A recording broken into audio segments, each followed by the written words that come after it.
लिए आभार व्यक्त करते हैं। ये विषय इतना सरल भी नहीं है जैसे जितना माननीय संसदीय कार्य मंत्री जी ने कहा। ये विधेयक छोटा हो सकता है, लेकिन इसके परिणाम, इसके दुष्परिणाम बहुत गंभीर होंगे और इतने दिनों के विधानसभा के कार्यकाल में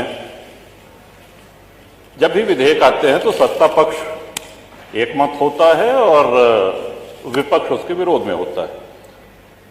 मैं सिद्धार्थनाथ जी और हर्ष जी को भी आभार व्यक्त, इन्होंने सही तस्वीर रखी है। ये अपनी पार्टी के हित के विषय में सोच रहे हैं। पहली बात जो एक ये कहा गया कि साहब ये स्वतंत्रता सेनानियों की भूमि है, एकाध अपवाद हो सकता है। जो स्वतंत्रता सेनानी थे, जिन्होंने अपने प्राणों को आहूत किया, बलिदान दिया, वो इतने बड़े लैंडलॉर्ड, इतने बड़े पूंजीपति नहीं थे कि महानगरों में उनकी बड़ी बड़ी जमीनें हों। और ये प्रकरण सिर्फ प्रयाग अकेले तक ही सीमित नहीं है। इसमें काशी है, इसमें अयोध्या है, इसमें मेरठ है, इसमें गाजीपुर है, गोंडा है, कहां नहीं है, कानपुर है, सीतापुर है। अब देखिए, सभी माननीय सदस्य खुद कह रहे हैं। माननीय महोदय, पहले तो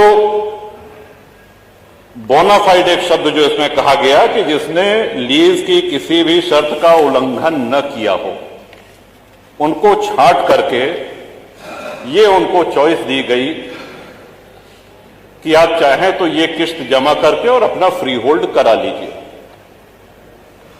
ये लगभग, अगर हमको स्मरण आ रहा है तो 2002-2003 से ये होना शुरू हुआ। लोगों ने अपनी किस्त जमा कर दी, एक किस्त दी, दो किस्त दी, तीन किस्त।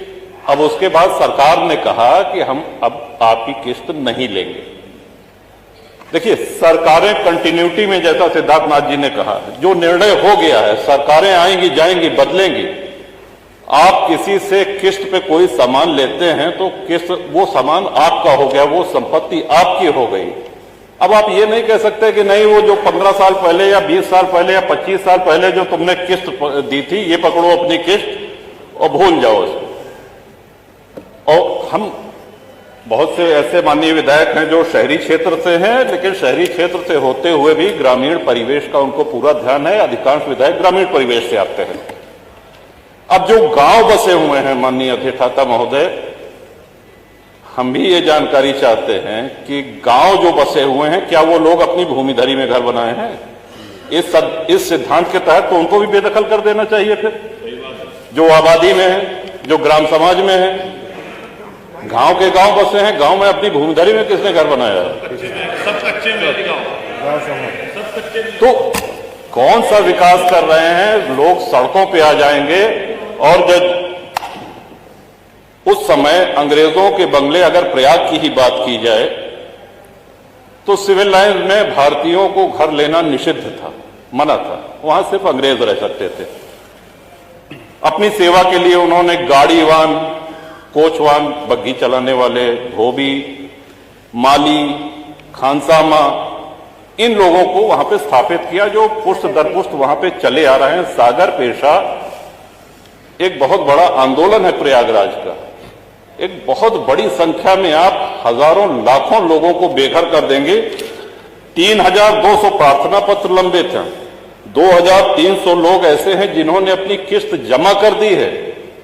और हमारी जानकारी तो ये भी है कि हाईकोर्ट इलाहाबाद भी नजूल की भूमि पे है। कई सारे जजेस के घर, हमारी जानकारी, तो उसको भी खाली करा दिया जाएगा। Public service commission, public service का कितनी ये गंभीर, कौन सा विकास इसमें करेंगे? लाखों लोग बेघर हो जाएंगे। और मैं नहीं समझ पा रहा हूं कि किस मजबूरी में, किसके कहने पर, किन अधिकारियों की फीडिंग पर यह ले आया गया है। ये कहीं से भी न जनहित में है, न विपक्ष के हित में है, न सत्ता पक्ष के हित में है। ये किसी के हित में नहीं है। आप सारे विधायकों की आप पीड़ा, उनका जो मर्म है, उसको समझने का प्रयास करें। ये विधेयक तो यहां आना ही नहीं चाहिए था, लेकिन चूंकि आ गया है तो अब आने के बाद मजबूरी है, इसको प्रवर समिति को भेजा जाना चाहिए और साथ ही साथ जिन लोगों की किस्त जमा है, सौदा हो गया तो हो गया, किस्त आपने तय करी, किस्त की रकम सरकार ने तय करी है, अब जब 2 किस्त 3 किस्त दे दिया, अब आप कह रहे हैं कि नहीं हम नहीं लेंगे, तो ये नहीं होगा, होना नहीं चाहिए, न्याय संगत नहीं है। और जिनकी लीज एक्सपायर हो गई है, जब अंग्रेज लीज रिन्यू कर सकते थे, तो क्या हमारे स्वतंत्र भारत में एक लोक हितकारी सरकार क्या लीज रिन्यू करके उनको वहां बसाए रखने की जिम्मेदारी सरकार की नहीं है? सबको बेघर करके भगा देंगे? कौन सा विकास हो रहा है? उनके पुनर्वास के लिए, उनको पुनर्बसाने के लिए कोई इसमें उल्लेख नहीं। गोलमोल भाषा में कहा गया है कि यदि सरकार करना चाहे तो करे।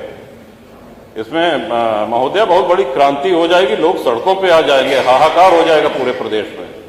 ये विषय बहुत ही जटिल है, बहुत ही संवेदनशील है। तो इन्हीं शब्दों के साथ मैं आशा करता हूं कि सरकार पुनर्विचार करे, प्रवर समिति को भेजे, और जो लोग जहां बसे हैं उनको किसी भी हालत में वहां से बेघर न किया जाए। जो फ्री होल्ड के क्रम में है फाइलें, उनको शीघ्र समयबद्ध निस्तारण किया जाए, उनकी शेष किस्त लेके, और जो लीज खत्म होने के कगार पे हैं उनकी लीज रिन्यू की जाए। इन्हीं शब्दों के साथ बहुत धन्यवाद। माननीय अनिल कुमार त्रिपाठी जी। बहुत बहुत धन्यवाद अधिष्ठाता महोदया। ये जो नजूल भूमि के प्रबंध के संबंध में कानून आया है,